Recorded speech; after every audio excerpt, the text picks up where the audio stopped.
In this tutorial I will show you how to use the dolphin cursor on website. SuperNova provides a virtual cursor called the dolphin cursor, which enables you to read and navigate web pages using the keyboard.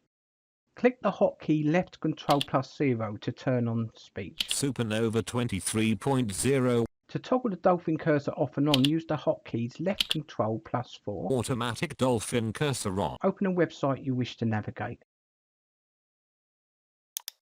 Dolphin cursor online. Press the tab key to jump forward. Mental health conditions.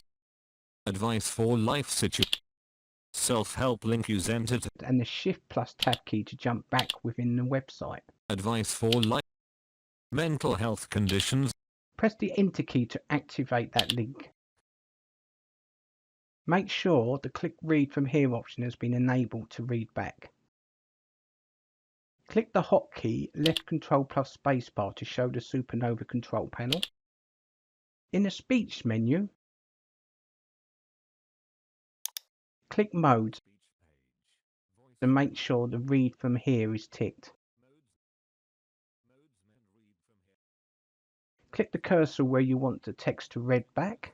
Click the hotkey plus on the number pad to begin reading. Feelings, symptoms and behaviors. Find information. Click Escape to stop.